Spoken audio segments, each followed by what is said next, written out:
Hey. Absolutely. I feel like England shouldn't have made so many enemies. Yeah. A lot more. You would have got a lot more support. It's bit of a gonna, bottom for you, really. You need to put some ghosts to lay some ghosts to rest tomorrow night, I think. Definitely. Oh, Spain took Croatia to extra time. Yeah, that was a hell of a game. Oh, it's setting up my meeting for YouTube Live, but it is it's hanging. It's got like a fifth left of the bar and it's just not going.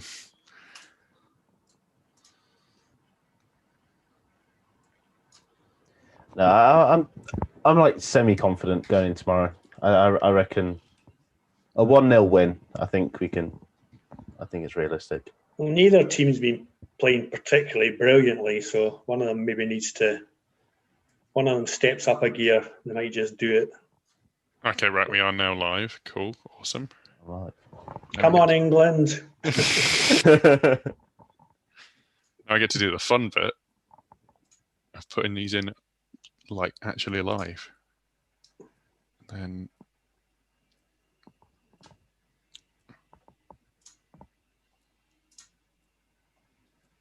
That Morata goal's a good goal. I haven't seen any of it. We are right at the wrong moment.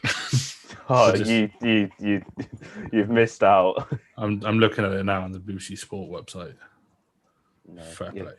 Croatia got 2 goals in the last 5 minutes to take it to extra time, and then Spain just came out first half of extra time and put 2 more. And who do you fancy for the? Still France. Yeah, France have still got that about them. That je ne sais quoi or whatever. I still think that we're yet to see like France's full potential. I think they're still leaving, stuff in the locker.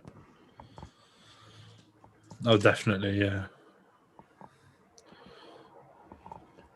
Mind you, it'll be interesting to see how Belgium do as well. They look terrible though against Portugal.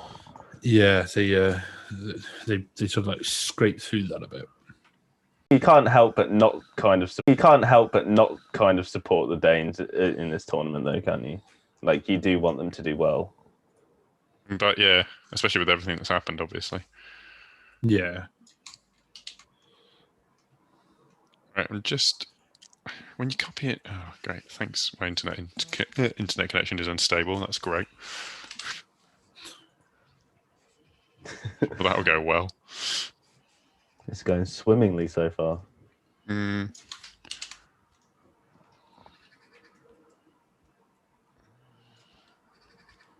It's because what YouTube does is they take out all the formatting when you paste something in, so all the links go and all the italics and all that goes. So it's quite annoying, to be honest. Show more and then add tags. Well, just let us know when you're ready to go. Yeah, we'll do. Sorry. It's a bit like a bungled pit stop. Yeah, well, yeah. Not trying to put you under any pressure or anything, but no, it's a good thing you can't see my ears because they're very red right now.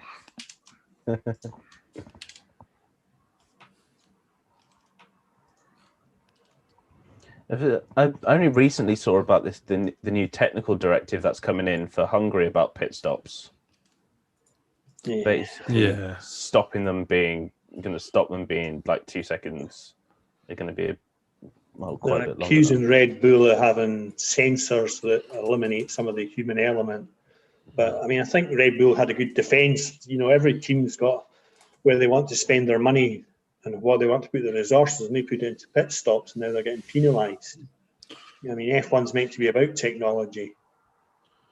It is a shame because it is kind of like one of the marvels of Formula One. Like even like someone watching their first race, it may not be the most interesting race, but when it comes to the pit stops, people will question how the hell have they just got 4 tyres off, 4 tyres on, and gone in 2 seconds. It's like sub 2 seconds. It's crazy. Yeah. Tell that to my local Quit Fit guy. Come on, mate. Why does it take you 20 minutes? I mean, like even in Other NASCAR, tyre fitters are available. Like, even in NASCAR, they've got to take 5 bolts off. Like, and they still don't take that long. Yeah. I'd like them to bring back refueling. It always added a bit of spice to it. That's never going to happen, though, is it? No, the Safety. Safety, no. Although that was the biggest problem was caused by Briatore removing the fuel filters. That's what caused the infamous incident. Oh, we've now lost Owain. But he's back. Yeah, sorry. This is going well, isn't it? Right, okay. Right, everything's sorted, so we are good to start. Cool. I was about to say, we're doing fine. We were just having a good old natter about technical directives. Okay. Yeah. So I'm basically just ready just to start recording when you are, basically. Yeah, go for it. Right, if I start the cloud recording, please connect to the cloud server and work. There we go. Brilliant. Everyone ready? Yep. Yeah. It's not often that a dull race gets to have another go, but this weekend Formula One stays in the Styrian Hills for the Austrian Grand Prix. Welcome back to the Grid Talk podcast. This is episode 117. My name is Louis Edwards, and I'll be your host for the 2021 Austrian Grand Prix preview. Joining me today are engineering graduate Owain Medford. Hello. F1 writer Garry Sloan. Hi. And Tom Downey from the EF1 podcast. Evening.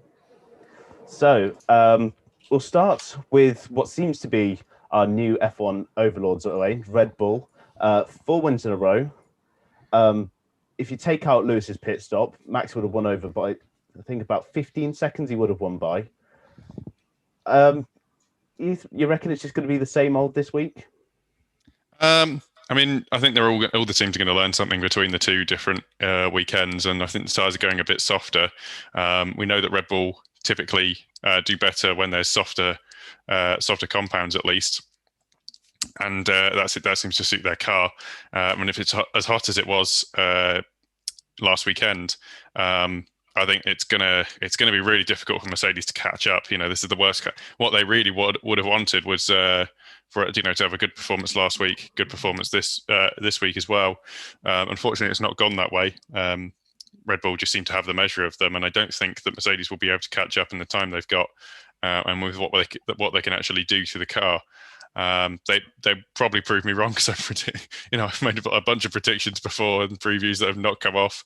But yeah, I think it's basically Red Bull's they're probably going to walk away with it, to be honest. Yeah, but Garry, they didn't completely walk away with it. It was Checo in P4 after a bit of a dodgy pit stop, and then choosing to do the 2-stop. Do you think a podium for Perez is what Red Bull will be after, especially given how dominant Max was last weekend? Yeah, I mean, the whole reason they want Perez in the team is to keep picking up the constructors' points, keep building on that, put the lead out. So it's only, they need him to be right up there. But I think they're on a roll. And I mean, the noises coming out of Red Bull camp since Sunday, so positive, and Mercedes sounded like them the back foot. I think they'll be hoping Mercedes will be doing the dances to the rain gods. I think that's their best chance.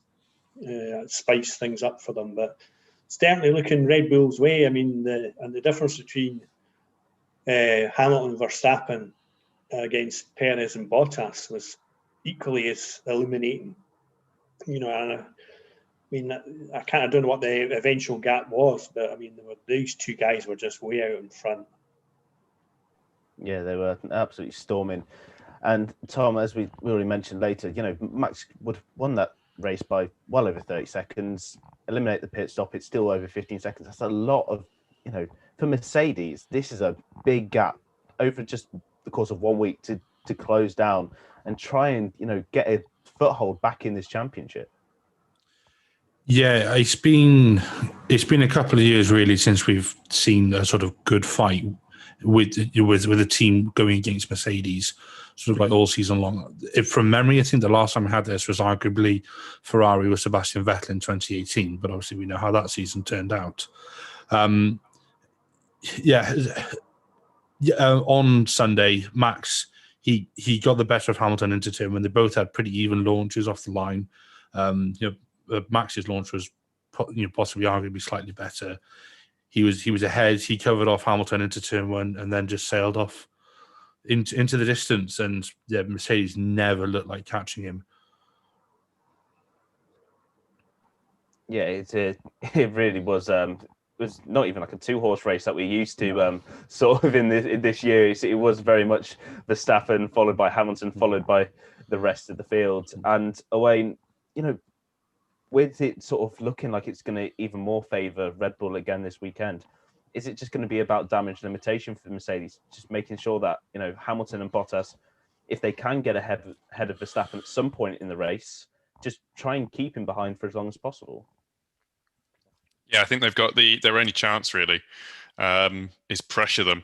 You've just got to try and pressure them into a mistake. I know that's very, very difficult with the team that just seems to be sort of, just every single decision they make seems to come off and go well for them. Obviously there was an issue at the pit stop in the first race, and that that would be something that Red Bull would probably like to get a handle on and obviously eliminate, because obviously that did eventually lose them having a third place.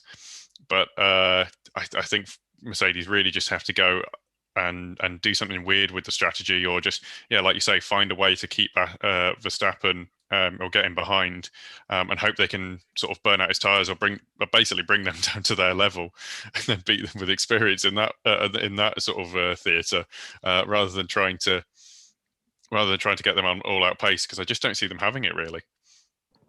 Yeah, it's definitely looks like it's going to be Red Bull dominating away. Yeah, but if we be a bit ironic if we've waited all this time for the Verstappen-Hamilton battle and then it becomes a one-horse race and we get deprived of the wheel stuff. That'll be a bit of an irony on that.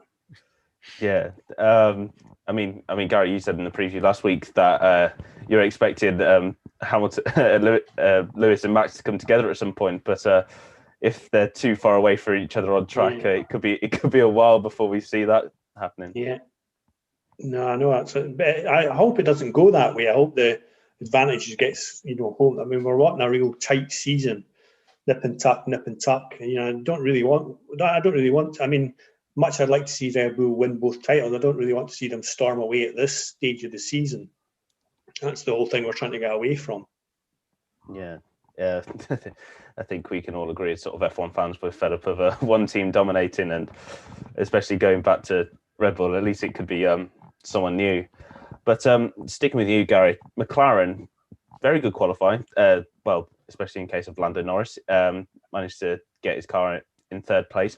Didn't work out too great in the race. He kind of let Perez and Bottas go by and then just sort of did his own race. But with the sort of the new tyre compounds, do you reckon they may be able to take that fight to the front again if they're in that position, or do you think they're going to stay just with Ferrari?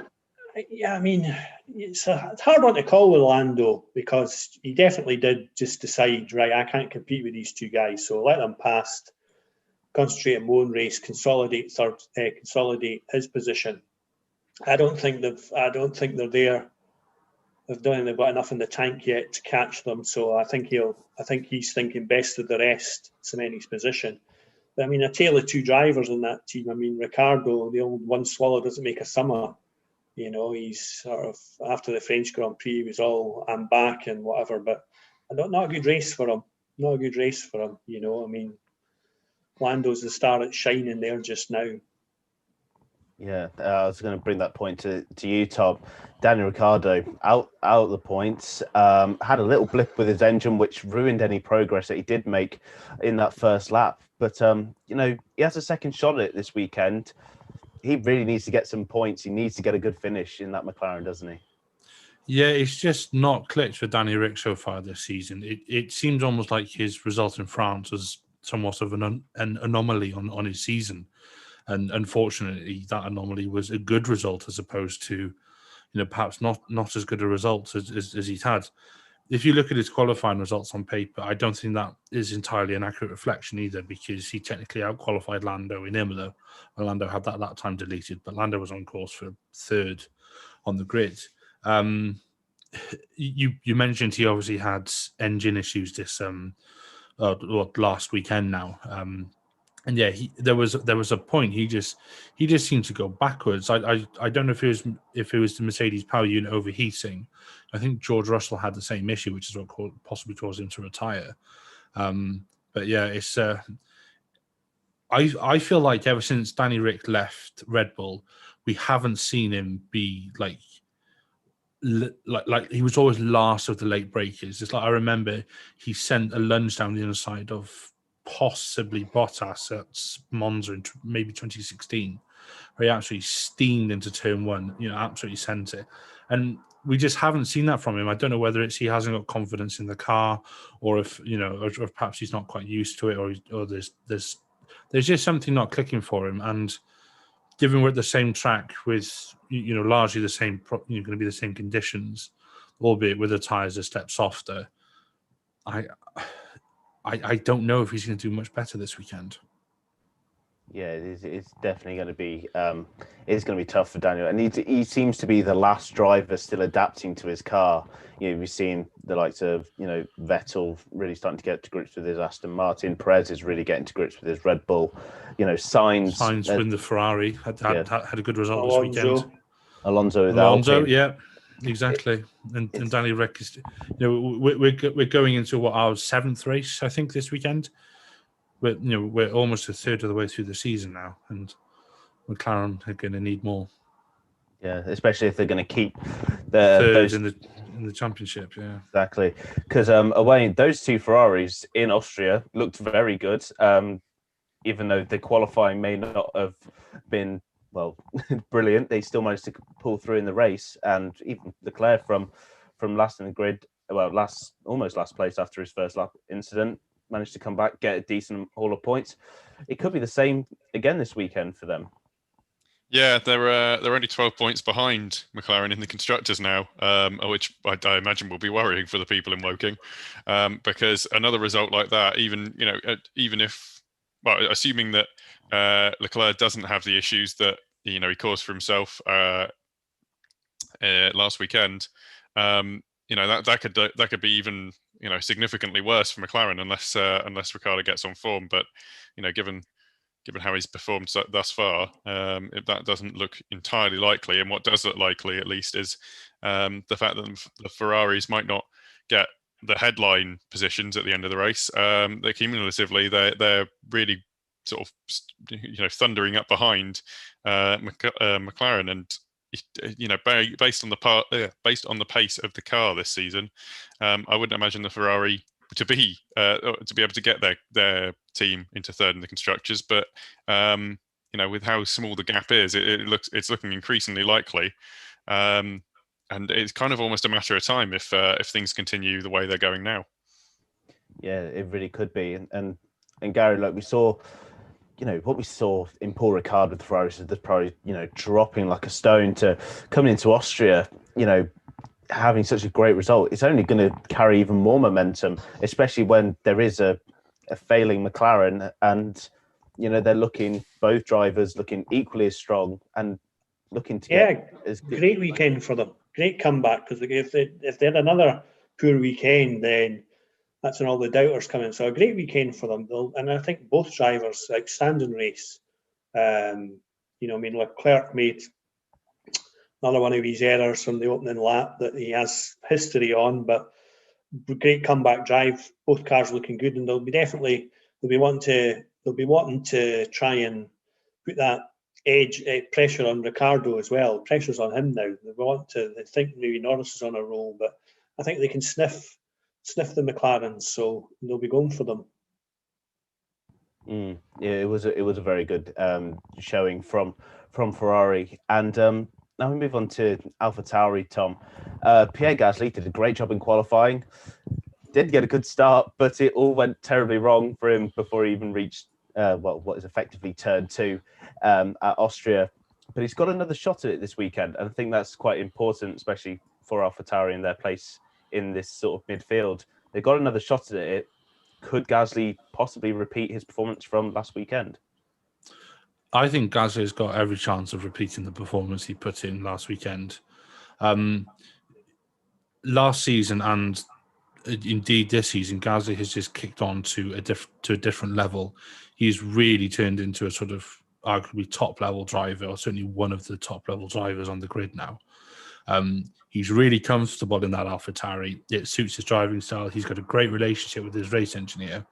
I think we could definitely see him sort of qualifying easily in the top 10 again. I'd say I'd like to put him on for sort of like top 6 where he was last weekend, and then provided that he and those around him have a clean getaway this weekend, it could be a good haul of points for the team. Yeah, it's definitely important. But away, while Gasly wasn't able to score any points, we did actually see Yuki Tsunoda step up. He got himself in the top 10 in qualifying, and then got himself some points in the race. It was an all-round good performance from Yuki. Does this show that he's getting a bit more comfortable with that car?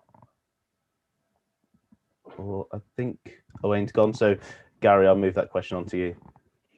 Good race weekend for him. I think he was on a bit on a back foot. He said he wasn't looking forward to Dr. Marco's phone call at 8 o'clock on Friday night. So obviously he was read the right yet again. He needed to finish the race. He was a bit unlucky with the incident at the end with the block, dropping some grid places that way. But I thought he needed to keep it on the track in qualifying. He needed to keep it on the track in the race and come home with some points. And he needs to build on that. He needs to go into the next weekend and prove that it's no fluke, and that's what he can do. Because he needs to be moving as quickly as he can away from the sort of rookie mistake type of, is he in too young, is he a one-hit wonder type of momentum it will build on him. He needs to nip that in the bud, and that's what he did at the weekends. But he needs to build on it. Maybe the Italian food's suiting him after all. Owain, just before you briefly left us, we were talking about Yuki Tsunoda and AlphaTauri. It looks like it could be another positive weekend. If everything goes smoothly, no grid penalties for Yuki, no retirements for Gasly, it could be another track where AlphaTauri really do show they've got a lot of pace in this car. Yeah, I don't think it's been any secret that they've had a lot of pace in the car. Just things haven't come off for them for both drivers. They need they're sort of they've got 9/10 of a good points finish for both of them, and they just need that last extra 10%. And I think, yeah, like you say, if they get it, and it's not a very big if, luckily. Hopefully they'll actually manage to sort of pull away from some of the teams they're around, because there's a bit of a gap. But if they can finish much closer to Ferrari at the end of the season than to Aston Martin or Alpine, that's a big boon, because bearing in mind the sort of potential of the Honda Power Unit, that's they should be finishing up there, really. Bearing in mind that's a race winning Red Bull that it's also in. They need to be up there and higher, and prove that they're not just a B-spec team. I don't think they are a B-spec team, but they just need to get the points together. That's to get the finishes together. That's what Tsunoda's sort of getting on terms with doing, and Gasly, for no fault of his own, was unfortunately taken out of Styria. So if without that, and I can't see lightning striking twice. It could be a great weekend for them. Yeah, it's a lot of potential there at AlphaTauri. I think we can all agree. But before we move on to Aston Martin, on every show we say if you leave us a 5-star review for our podcast on iTunes, we'll give you a shout out during the show. And today we want to give a shout out to Milan Jones and CPG, both from the US. Really great to see a wider audience coming in, and especially the Americans who, well, we've got the Euros on at the moment. They seem to find some enjoyment listening to our podcast. So thank you so much. And so Tom, we now move on to Aston Martin. It's always difficult to predict when Aston Martin are going to be coming into a race weekend, because some weekends they're great, some weekends they're not, and Austria just seems to be a bit of they're just sort of in the midfield, aren't they? did manage to gain some positions, but it wasn't like exciting like it was in Paul Ricard. Yeah, Aston Martin have been probably one of the most inconsistent teams this year because they had such a sort of dogged start to the year, and then obviously they sort of slowly got better and better, and then obviously with Vettel having the podium in Baku, and then they just seem to have sort of fall off a bit again last week. Stroll finished 8th in the end, and Vettel, I believe he was 12th or 13th. He was definitely out the points. And yeah, it just feels there's something's just not quite clicking for them this year. I think what probably doesn't help is obviously last year they had the low rake aero package on their car, obviously very, very similar to the Mercedes of the year prior, and obviously there have been regulation changes this year. So maybe they're putting some of their focus onto the 2022 development because obviously we've got significant changes coming. But yeah, Aston Martin, I don't know, especially as Mercedes doesn't seem to have the sort of strongest power unit anymore. That badge seems to have gone to Honda now, which I didn't think we'd be saying back in 2015. But yeah, it's an odd one for Aston Martin. Yeah, Owain, so saying we had qualifying last weekend. You had Stroll in 10th, Vettel in 14th. We said both of them only gained a couple of positions. With the sort of the step softer tyres, maybe they could play around with the tyre strategy that we've seen that's been working so well for them. If they do get, which is likely one of their cars outside the top 10, is it possible that Aston Martin could be a little funky with the strategy and, get a good result again? I'm not sure really. I think Aston Martin was one of the teams accused of sort of fudging with what they were doing around their tyres to run them below pressure set by Pirelli. I'm not sure how much that will play into what they want to get out of the car. What they want to get out of the car for its on-track performance. I just giving it sort of the briefest thing. I'm not a tyre engineer, so unfortunately I don't know how that would affect it. But I'm guessing a step softer wouldn't actually.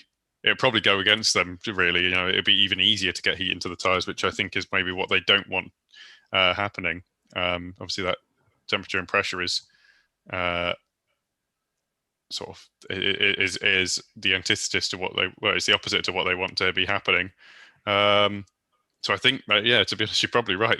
They probably need to do something a bit funky on the strategy,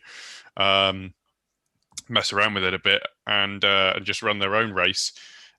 Just to get up there, because unfortunately the results that they're bringing in now, while not terrible, they need to get both cars in the points really to make an impact on AlphaTauri and Alpine, because that's a really tight battle right now, and we've seen that points either way. Just someone could end up with a lucky points finish from a bit more of a unpredictable race, which we're prone to seeing in Formula One all the time, and they'll actually, they could end up much lower than they are now, in 7th rather than maybe peaking up to 5th. So I think they need to try that at least, just to get some points on the board. Yeah, Gary, their sponsor BWT are trying to pressurise them to go pink again, saying the Aston Martin Racing Green's not working on the TV. Not that they're going to change it, their whole strategy revolves around it. But maybe if they start going down the grid and they don't want to damage the brand, they'll maybe run pink for a few races again. The special BWT livery, sort of like. Yeah. Well, they had the entire event sponsored by BWT, so everything was pink last week. But moving on to a team which probably definitely won't race in pink, Alpine. Alonso got points. He was holding up half the field, it looked like, for a lot of the race. Ocon 14th, not impressive. It's going to take a big turnaround for them, the likes of Esteban Ocon, if Alpine are going to get double points, because it just doesn't look like he's clicking, while Fernando Alonso is sort of bringing the points home for Alpine.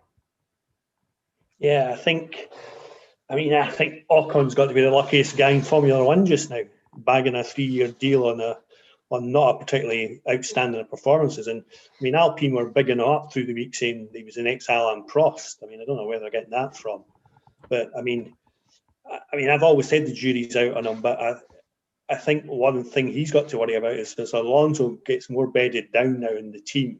We all know, and Alonso's been, playing the good guy so far, but lepers don't change their spots. So once he's confident, he'll start getting that team working solely around him. He's making noises this week. He wants another 2-year extension on his contract, so effectively put him on 3 years as well. And then he'll destroy Ocon. He'll play Alonso Bold will come out and as to say, Ocon will be history. So Ocon needs to show if he's got this potential, he needs to be putting in the results now. He's got no time to lose because, I think Alonso will come good. Yeah, that is definitely looking like that so far, the way the season's gone. And Tom, as we sort of said earlier and sort of multiple times already, it's not often in Formula One you get to have a second shot at a race, and that's what this weekend is. It's a second chance for Ocon. It wasn't particularly brilliant last weekend, but he now does have the opportunity to right some wrongs from last weekend and show a bit more pace to show why he was worthy of that 3-year extension. Yeah, it's obviously a sort of very, very, very rare occurrence in Formula One that we visit the same track, more than one time a season. Obviously, COVID has done, it's obviously led us to this situation. And aside from tyres being different this weekend, it's a good opportunity, like you said, for Ocon to effectively sort of perhaps try and put his foot down a bit within the team, because as Garry mentioned, Alonso is obviously a very strong individual, has a very strong and influential personality, and he's obviously his name carries quite a lot of weight, especially when you consider his history with the team.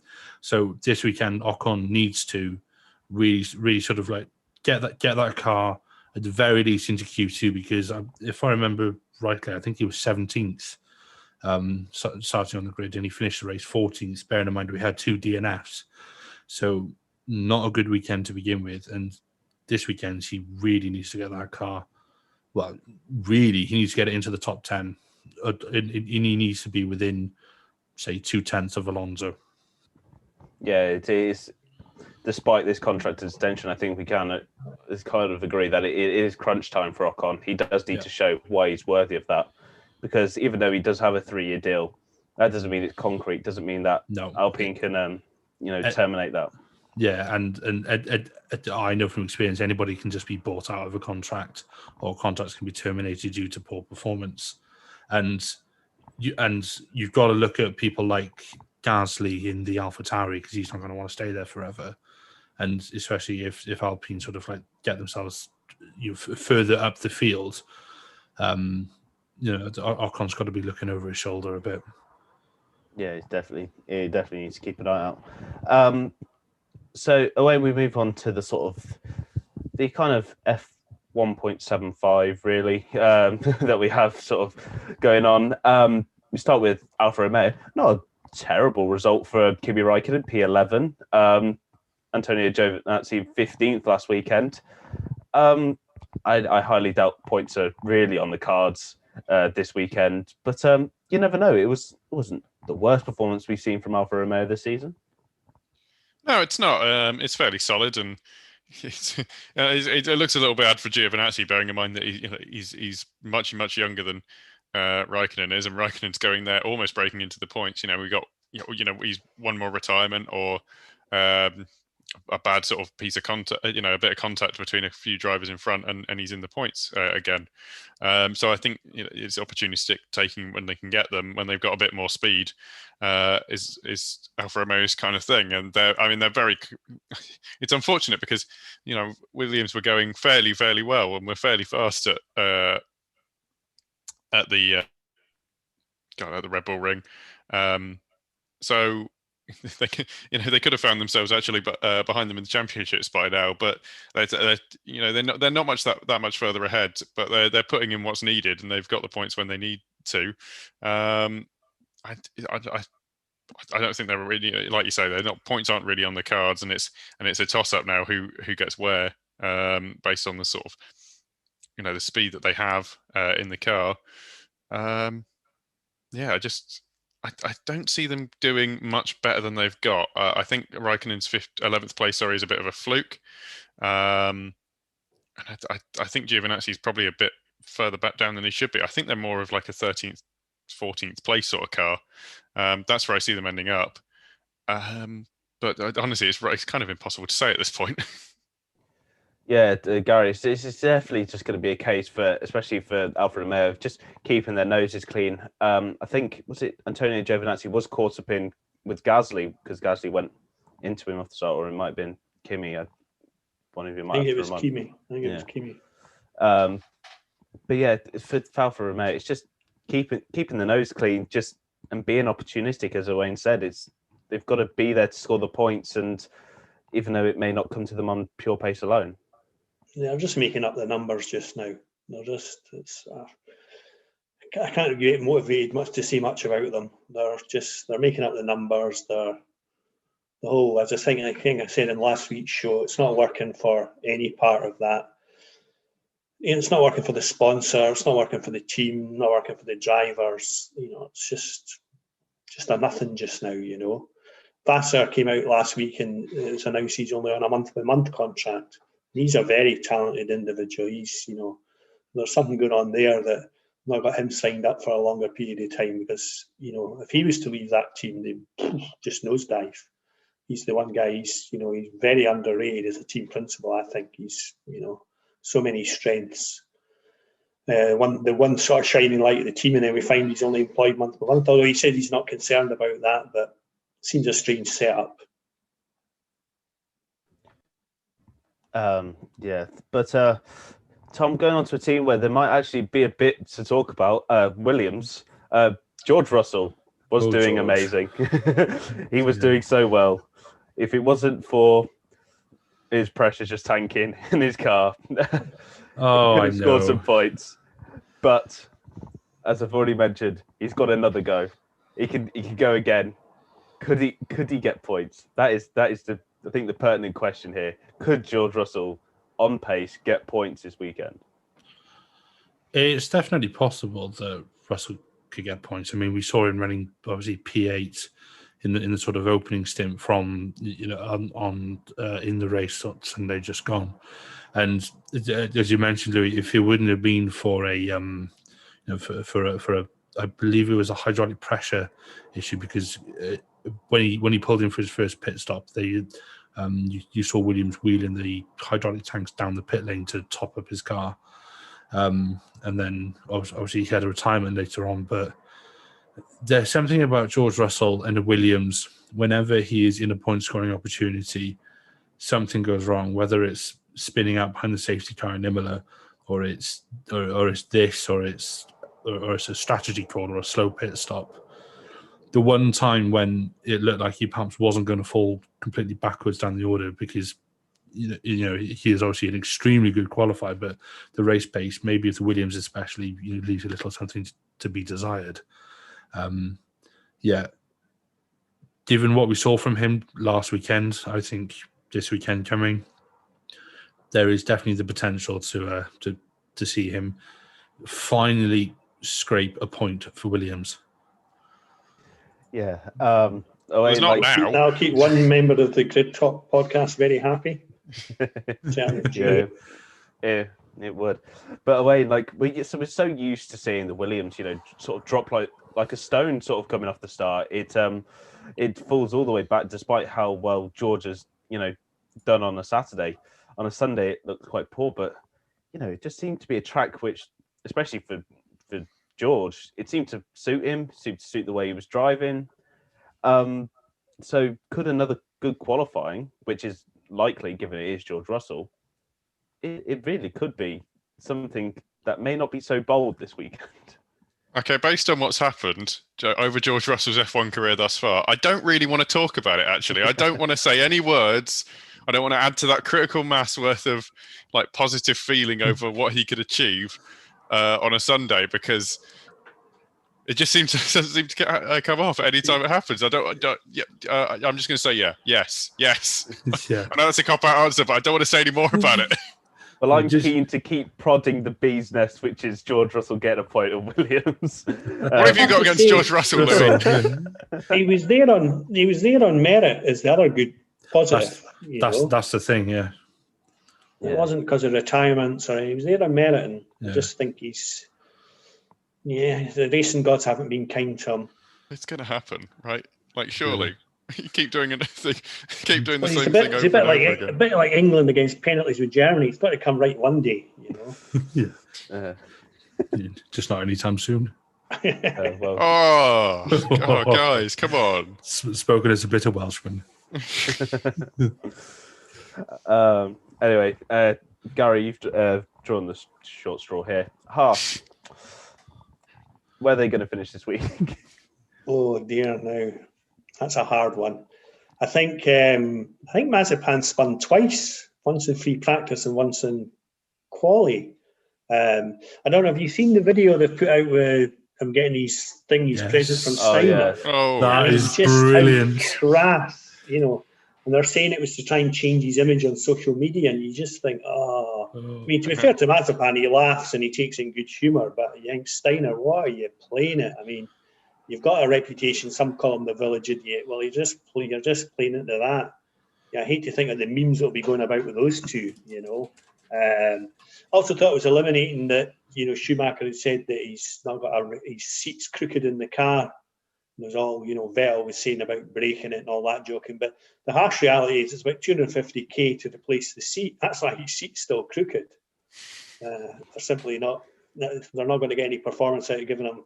It's not that crooked he can't drive the car. And what difference is it going to make? He's not going to get any points or anything. So let him sit in it. So I think that sums up. They've got a driver sitting in a crooked seat, and it's money that's stopping them doing it. So they're just not going to do anything next race apart from.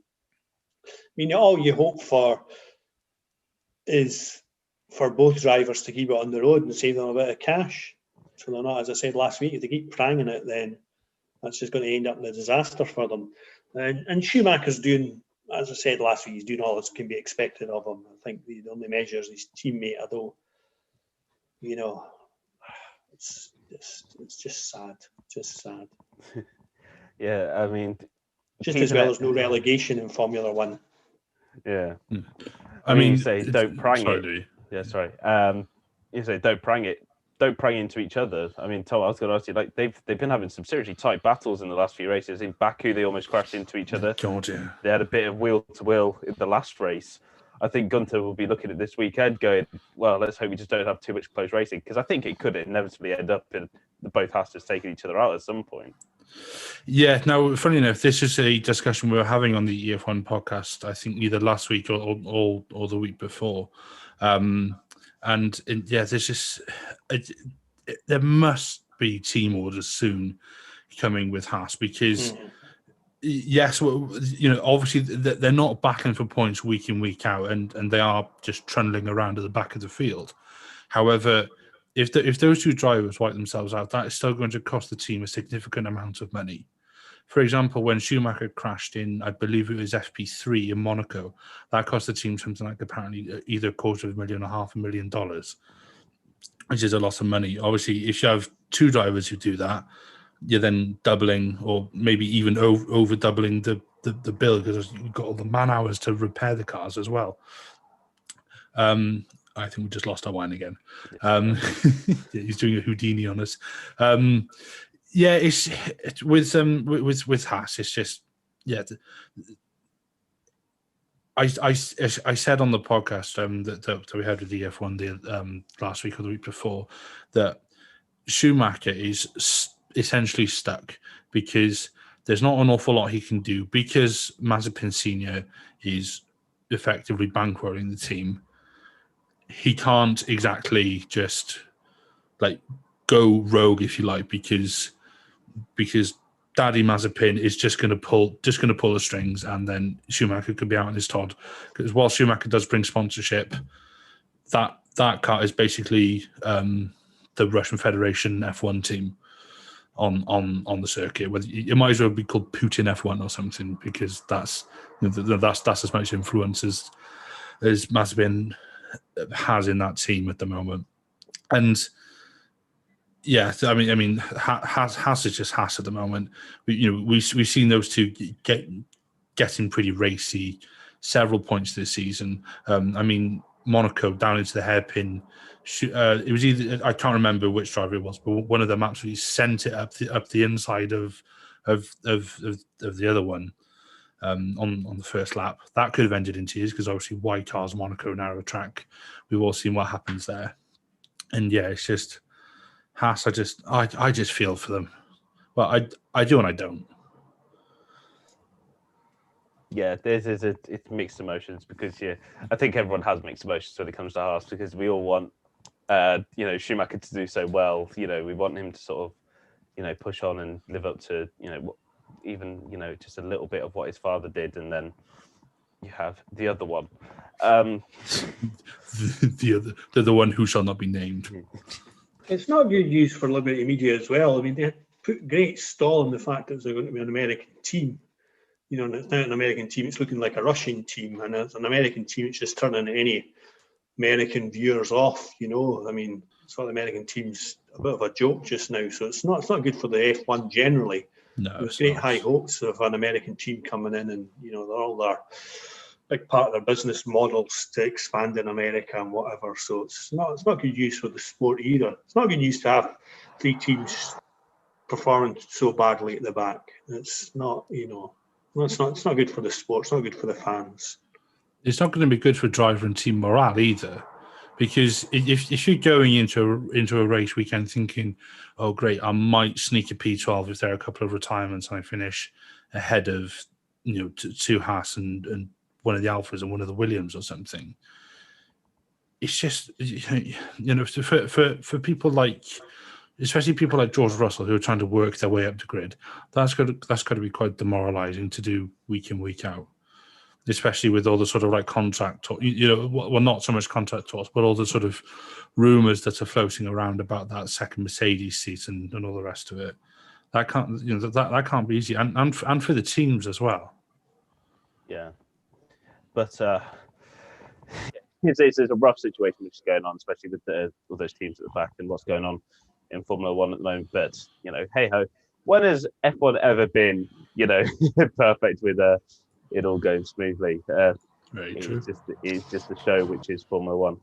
But now we need to move on to our podium predictions for this weekend.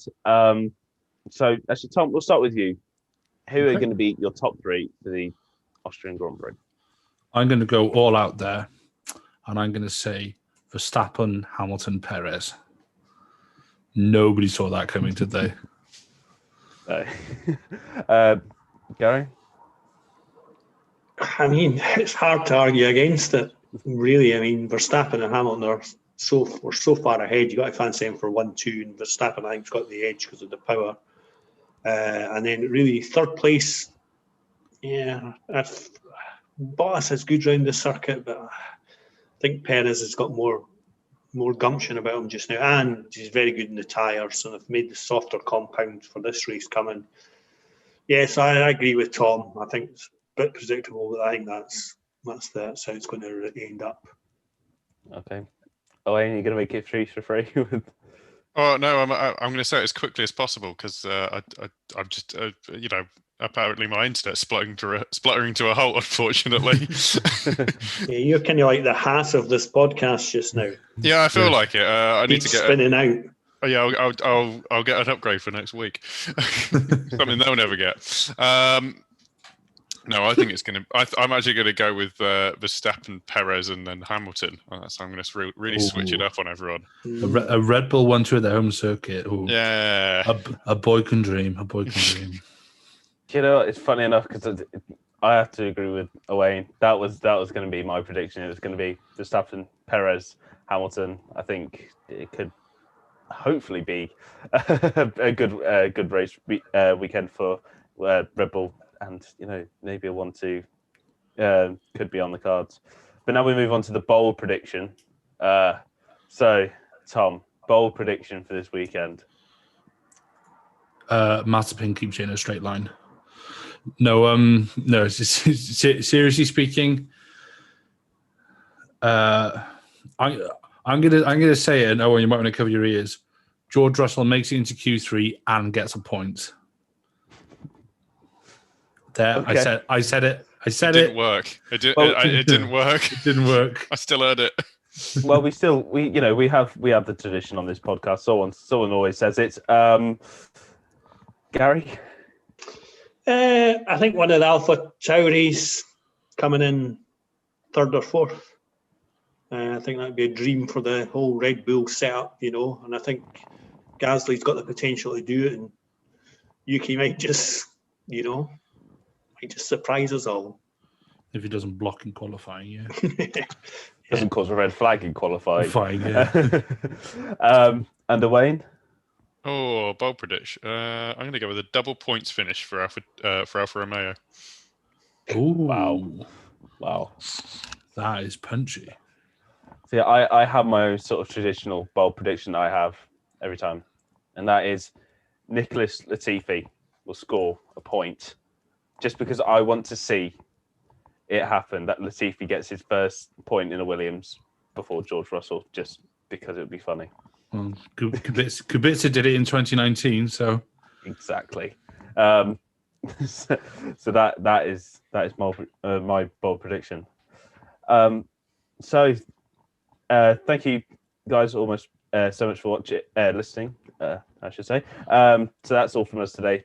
We'll have the reviews for both the qualifying and the race this weekend, so make sure to keep an eye out for those. If you're listening to the show, we do live stream all of our shows on YouTube, so make sure to subscribe so you can watch all the shows early, and you can ask us questions after the show, especially about anything that we've said that you may not agree with. We're also available on Spotify, Apple Music, Amazon Music, Google Podcasts, Pocket Casts, Omni Studio, Verbal, as well as the F1 Chronicle website. Just search for the F1 Grid Talk podcast.